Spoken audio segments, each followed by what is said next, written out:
El 9 de julio de 1816 en realidad es un punto de llegada y un punto de inicio, ¿no? De un largo proceso que, si tendríamos que marcar un origen, por un lado nos podríamos ir a 1810, pero me parece que esto es una mirada un poco limitada, porque si tratamos de comprender la complejidad que tiene ese día, el 9 de julio, por lo menos tenemos que cruzar el océano, irnos a España, a 1808, pero también dirigirnos hacia la zona de lo que hoy es Bolivia, de lo que en esa época se llamaba el Alto Perú, porque en 1809 se habían dado allí dos juntas bastante similares con lo que va a ser la Junta de Mayo de 1810 en Buenos Aires, ¿no? Ahora, como primera cuestión nos podemos preguntar ¿qué sucedió ese día? Si realmente estamos hablando de la Declaración de la Independencia Argentina o de qué Declaración de la Independencia estamos hablando, ¿no? Porque cuando uno mira el mapa de quienes estaban allí en esas jornadas de julio, encontramos con que algunas semejanzas hay con respecto a las provincias que hoy forman nuestro país, pero también hay muchas diferencias, porque allí se encontraban fundamentalmente la zona del noroeste, ¿no? Salta, Tucumán, Jujuy, la zona también del norte y de Cuyo, La Rioja, San Juan, San Luis, Mendoza, la zona del centro, Córdoba, Santiago del Estero y Buenos Aires. Y además hay tres provincias que en general no se mencionan, que son Chichas, Misque y también la zona de Potosí, Charcas. Por lo tanto, uno dice, bueno, pero ¿qué hacían diputados hoy bolivianos en ese Congreso de Tucumán? Y en realidad lo que estaba ocurriendo allí fue la declaración de lo que se llamó las Provincias Unidas del Sur. Y acá ya tenemos una primera diferencia, no estamos hablando de la Argentina. De hecho, el nombre Argentina se utilizaba en esa época más que nada para referirse a aquellos que habían nacido cerca del Río de la Plata, o sea, cerca de la zona que era conocida como Argentium.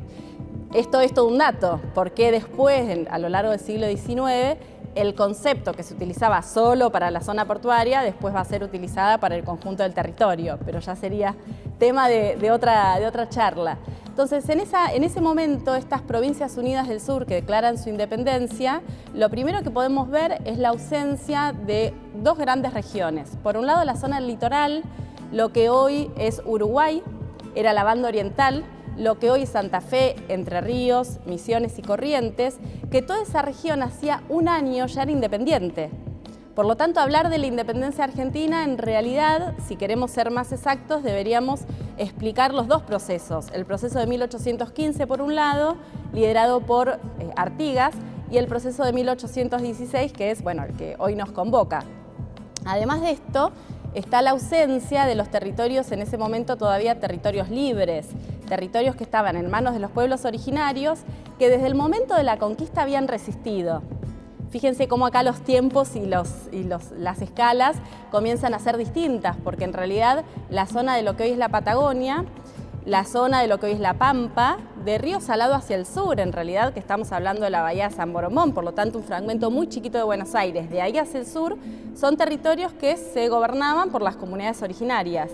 Y lo mismo con la zona de Formosa, la zona del Chaco y de todo lo que es el Gran Chaco. Por lo tanto, acá ya tenemos delimitado un poco más de qué estamos hablando en 1816, de unas Provincias Unidas que se encontraban con mucho conflicto y que fundamentalmente van a declarar la independencia casi en soledad y como un acto de gran heroísmo.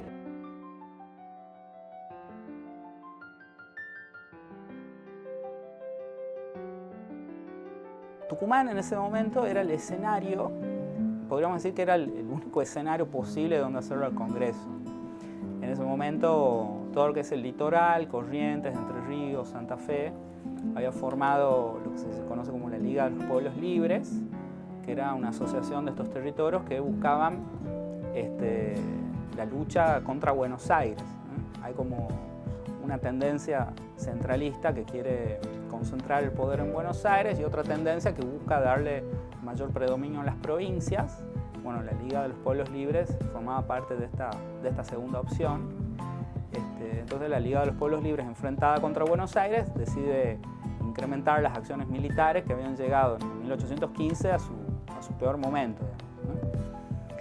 Después, en Salta, Güemes estaba resistiendo los avances realistas que llegaban desde el Alto Perú. Después Cuyo estaba convertido en una zona de guerra porque San Martín se estaba preparando para cruzar los Andes con el ejército. Así que bueno, aparecía Tucumán como el único escenario. Tengamos en cuenta que en ese momento Tucumán ocupaba una posición geográfica central, porque todavía el territorio patagónico no había sido incorporado por el hombre blanco. Entonces Tucumán en esa época ocupaba una posición central en la geografía, así como hoy sería San Luis, Córdoba, en el medio del territorio de esa época. Tenía caminos que le comunicaban con todas las regiones, y también Tucumán siempre había apoyado el proceso revolucionario. 1812 es un momento clave, es un punto de inflexión, porque ahí es cuando el pueblo de Tucumán le da un gran apoyo a Belgrano, que venía retirándose desde Jujuy. El pueblo tucumano lo apoya para que Belgrano pueda enfrentarse al ejército realista comandado por Pío Tristán, y ahí Belgrano obtiene la victoria en la famosa batalla de Tucumán de 1812. Como premio por ese accionar del pueblo tucumano, se decide crear la provincia de Tucumán, que va a tener un primer gobernador, que era Bernabé Arauz. La provincia se crea en 1814 y bueno, abarcaba otros territorios también, lo que hoy sería Catamarca y Santiago del Estero, digamos, era más amplia, digamos, la provincia. Así que bueno, Tucumán, ese apoyo, digamos, que le brindó a la revolución ya desde 1810, y por su posición geográfica y también por, sobre todo, el accionar de Bernabé Arauz. Esos son todos los factores que permiten que Tucumán se convierta en la sede del Congreso. Y también porque las provincias querían, digamos, reunirse en una ciudad del interior. Eso también es importante, porque el Congreso que se había hecho antes, que la Asamblea de 1813, se había reunido en Buenos Aires, y las provincias sostenían que si el Congreso nuevamente se hacía en Buenos Aires iba a tener mayor peso y las provincias no iban a poder estar en igualdad de condiciones. Entonces también la idea es reunirse en una ciudad del interior para que las provincias tengan mayor peso, digamos, ¿eh? Entonces eso también va a incidir para que sea Tucumán la sede.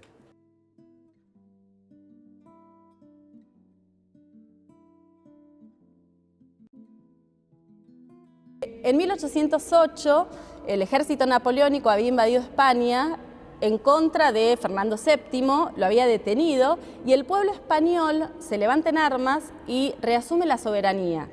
¿Qué significa esto? ¿Qué es lo que después acá ocurre en América? Cuando el rey está preso, el pueblo español entiende que al no estar su soberano, el soberano es el pueblo, y por eso se organizan juntas de gobierno que van a resistir al ejército napoleónico.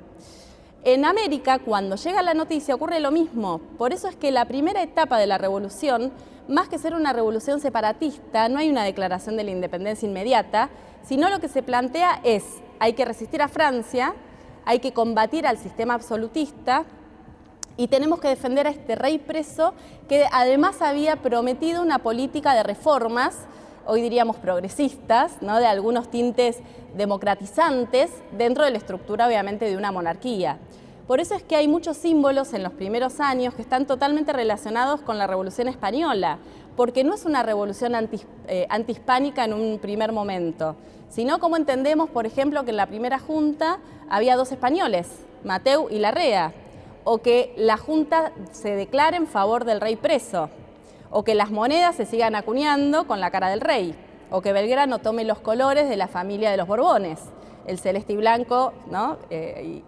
Bueno, justamente que no es solo por la inspiración del cielo, como se suele contar en el relato oficial. Entonces, todos estos elementos marcan que hay un movimiento revolucionario que busca la autonomía, que reasume la soberanía, pero que el gran cambio se da cuando Fernando VII vuelve al trono y ahí sí se declara antirrevolucionario, justamente absolutista, en contra de las reformas hechas y manda a sus ejércitos a reprimir. Entonces allí es cuando todas las juntas, las que habían empezado en el Alto Perú, la de Buenos Aires y todo el movimiento revolucionario, sí ya promueve la declaración de la independencia, ¿no?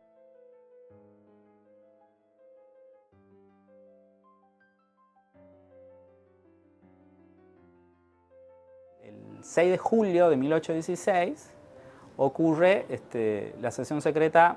Hubo muchísimas sesiones secretas, pero la del 6 de julio de 1816, muchos historiadores sostienen que es una de las más importantes, ¿no? Es justo los días previos, 3 días antes de la declaración, era un día sábado, la independencia se declara el martes. En esa sesión Belgrano se reúne con el Congreso y lo que hace es comunicarle al Congreso la situación que se estaba viviendo en Europa, ¿no? Porque Belgrano el año anterior había ido en una misión diplomática junto a Rivadavia. La idea de los revolucionarios era tratar de hacer una negociación con la corona española. Bueno, esas negociaciones resultan totalmente en fracaso y bueno, Belgrano les comunica eso a los congresales, que España tenía una postura totalmente intransigente, que él dice, si antes la costumbre era republicarlo todo, ahora la idea es monarquizarlo todo. Eso da la pauta de que el clima que se vivía en Europa era bastante conservador. ¿Qué pasaba en Europa? Bueno, los ejércitos de Napoleón habían sido derrotados, las antiguas monarquías habían recuperado sus lugares, digamos, en los tronos europeos, y había un clima muy conservador que atacaba todos los ideales de la Revolución Francesa. Entonces la idea de república se convierte, digamos, en una mala palabra. Entonces eso le comunica a Belgrano al Congreso que no convenía hacer una república, sino que la idea era hacer una monarquía, pero que había que coronar un descendiente de los incas.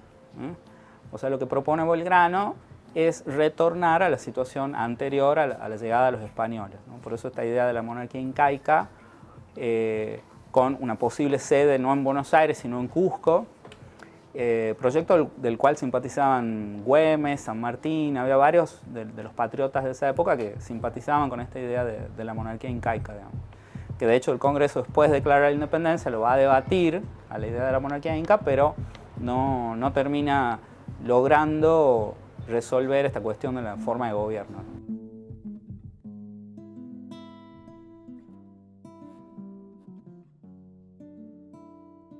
La gran dificultad es que, por lo general, la historia se ha basado en los documentos escritos, en los documentos oficiales. Entonces, si uno analiza la historia desde ese lugar, y aparecen los grandes hombres, entre comillas, los grandes hombres ilustres, los que lideraron a los diversos ejércitos, a los hombres de Estado, a los militares, y eso lo que oculta es lo que estaba por debajo. Si San Martín cruzó los Andes, esta pregunta parafraseando a Brecht, ¿no? Bueno, ¿con quién lo cruzó? Si Belgrano hizo el éxodo jujeño, ¿con quién lo hizo? Entonces allí, cuando la historia empieza a revisar la forma en la cual fue escrita, en los años 80, 90, se empieza a dar cuenta que hay un montón de voces que no habían sido consideradas y que era necesario ir a buscar otro tipo de fuentes. Por ejemplo, la arqueología, que nos habla desde la materialidad de qué fue lo que pasó. Por ejemplo, en esa gran expedición donde el pueblo jujeño abandona sus casas, abandona su espacio y deja tierra arrasada, eso solo es posible con la conducción importante de un militar y de un político, que en realidad no era militar, había sido militar a la fuerza, había aprendido en el camino, pero solo con la convicción de un pueblo. Entonces allí es donde aparecen las mujeres, los pueblos indígenas, el pueblo mestizo y también los negros y las negras, que en el marco de este proyecto democratizador lo que observan es la promesa y la realidad de alcanzar la libertad.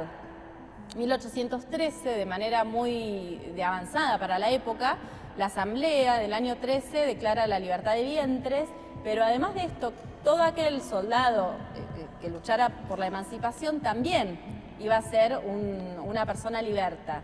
Entonces, esto genera un clima de movilización y de adhesión a la revolución muy importante.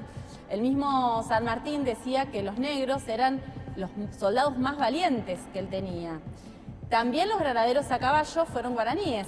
Cuando San Martín tiene que formar su cuerpo de granaderos a caballo, manda llamar a hombres guaraníes, a jóvenes guaraníes.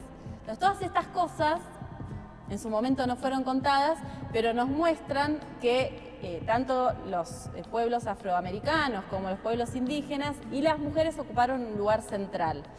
Las mujeres es interesante porque no solo en el campo de batalla, como va a ocurrir, por ejemplo, con Juana Zurduy o como María Remedios del Valle, que era una negra liberta que va a ser reconocida como coronela por Belgrano, sino también en el armado y en la estrategia política. Macacha Güemes era una gran operadora política que en el año 15 logra destrabar una serie de conflictos que se habían dado dentro del mismo Frente Patriótico que si no hubiese sido por esa habilidad política, el 16 y la declaración de la independencia era muy difícil, ¿no? O hubiese sido muy difícil llegar a ese hecho. No solo en esto que yo les decía de lo político, sino también en la cuestión de inteligencia. La jefa de inteligencia del ejército de Güemes era una mujer.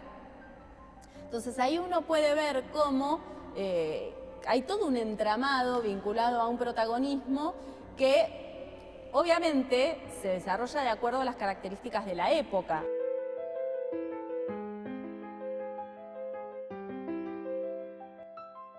Y en ese momento la soberanía estaba en debate, porque por un lado había un reconocimiento de la soberanía política que había retornado a los pueblos, y creo que eso es lo que habilitó el conflicto, por un lado con España, pero también entre las provincias.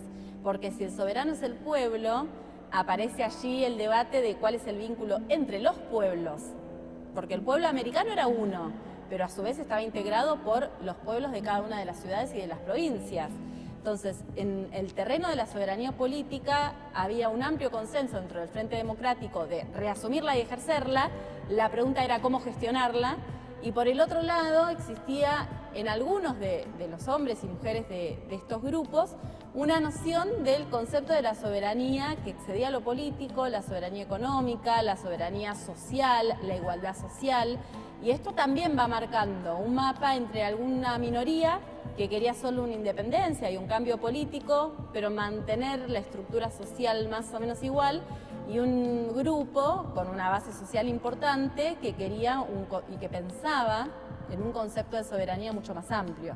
Entonces creo que también ahí hay una diferencia dentro del mismo campo revolucionario.